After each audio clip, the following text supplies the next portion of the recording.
اسلام او ژوند. اسلام او ژوند د سپوږمۍ رادیو اسلامي او معلوماتي خپرونه ده.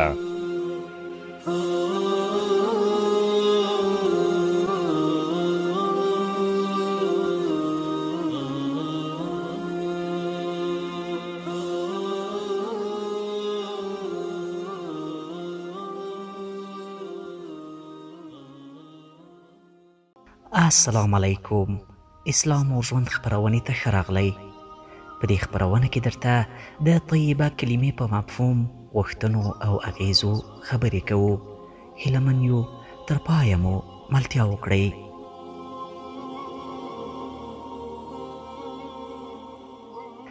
د لا اله الا الله معنا همدا ده چې زموږ ستر محسن الله تعالی دی او موږ د هغه مخلوق یو. انسان د مکلف مخلوق په توګه په نړۍ کې مس شوی. د انسانانو اصلي دنده په ځمکه کې د الله تعالی خلافت دی. ښکاره ده چې یو څوک هلته د چا خلیفه کیږي چې کله ورته ښه نږدې شي. د ستر خدای جل جلاله سره د تړون، نږدېوالي او یو ځای کېدو یوه لاره ده او هغه هم د لا اله الا الله لاره. دا لاره په حقیقت کې د ژمنې بندګۍ ترسیم دی. د رښتینې انساني فطرت غوښتنه ده او د ژوند د درستې تېروتنې او د حقیقي بریا او نیکمرغۍ ترلاسه کولو لپاره لازمي اقرار دی. کله چې انسان د لا اله الا الله محمد رسول الله کلمه وایي، په حقیقت کې د الله تعالی په سرلوړۍ سربیره د ځان په ارزښت هم اعتراف کوي. انسان هلته خپل ارزښت ترلاسه کوي او لا یې زیاتوي کله چې خپل ستر محسن وپیژني او له هغه سره د شکر اړیکه وپالي. سالم فطرت هیڅکله دا نه خوښوي چې د یو کوچني محسن احسان دې هم پټ شي او یا دې د هغه د احسان نسبت بل چاته وشي. الله تعالی چې زموږ ستر محسن دی، دا خپله زموږ شتون، ټولې وړتیاوې او امکانات الهي پیرزوینې دي او په موږ باندې د هر چا زیات احسان کوونکی او نعمت لورونکی دی. طبیعي ده چې په موږ یې هم حق دا دی چې تر بل هر چا زیات شکر وباسو، تر هر چا ورته زیات نږدې شو. د دې ټولو نعمتونو، لورونو او احسانونو نسبت باید یوازې همدې ستر ذات ته وکړو. لا اله الا الله په حقیقت کې د همدې اقرار دی. د لا اله الا الله معنا همدا ده چې زموږ ستر محسن الله تعالی دی. موږ د هغه مخلوق یو. د هغه په راښوولې لاره باید لاړ شو او د هغه د دښمنانو څخه باید وطن واخلو. لا اله الا الله په حقیقت کې په بندګۍ اعتراف دی. داسې بندګي چې د ژوند خوند، سکون او ارزښت ورسره لا زیاتیږي. لا اله الا الله دا معنا لري چې له الله تعالی څخه پرته بل حق معبود نشته. دا نړۍ، کائنات او هر څه چې ګورو دا په حقیقت کې د الله تعالی دی. د هغه مخلوق دی او باید یوازې د هماغه قانون پکې پلی شي.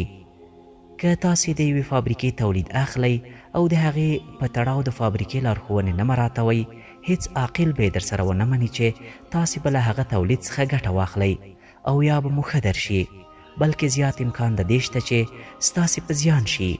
همداسې انسان هم دی. انسان الله تعالی پیدا کړی او یوازې الله تعالی د هغه په ښه ژوند تېرولو شامل او کامل علم لري. عقل او نقل هم دا غوښتنه کوي چې پر الهي ځمکه باید الهي قانون حاکم شي. د الهي تګلارې په رڼا کې باید انسان خپل ژوند وکړي او آن پس له مرګه هم باید د هغه چارې د الهي طرز العمل په رڼا کې ترسره شي. د محمد رسول الله صلی الله علیه وسلم معنا دا ده چې محمد صلی الله علیه وسلم د الله ریښتینی استازی دی. هغه چې څه وایي د الله تعالی له لورې دی. هغه چې د څه امر کوي او یا له څه منع کوي، هغه په حقیقت کې د ده نه دي بلکې د الله تعالی دی او موږ یې باید په سر او سترګو ومنو. محمد رسول الله صلی الله علیه وسلم په حقیقت کې هماغه شخصیت دی چې موږ ته زموږ په ژبه د الله تعالی قانون، تګلاره او لارښوونه راوړې ده او د سعادتونو د لاسته راوړلو لارې راښودلې. که ځیر شو چې کائنات په تکویني توګه د الله تعالی د فیصلې پابند دي او هغه څه چې ترې الله تعالی وغواړي هماغه کوي. انسان هم د کائناتو د یو ستر جز په توګه په تکویني توګه د الله تعالی اوامرو او اختیار ته پابند دی. البته یو څه چې د انسانانو او پیریانو او نورو مخلوقاتو ترمنځ بیلتون راولي دا دی چې انسانان او پیریان مکلف دي او نور ټول غیر مکلف. دا په دې معنا چې انسانان او پیریان سربیره پر دې چې په تکویني لحاظ الهي واکمنۍ ته ژمن دي باید په تشریعي توګه هم دې واکمنۍ ته سر ټیټ کړي او ویې مني. انسانان او پیریان د نورو مخلوقاتو نه پرته دا امتیاز لري چې دوی ته د ژوند د تګلارې په انتخاب کې اختیار ورکړل شوی چې په کوم ډول ځي، په کومه لاره ځي او څنګه ځي.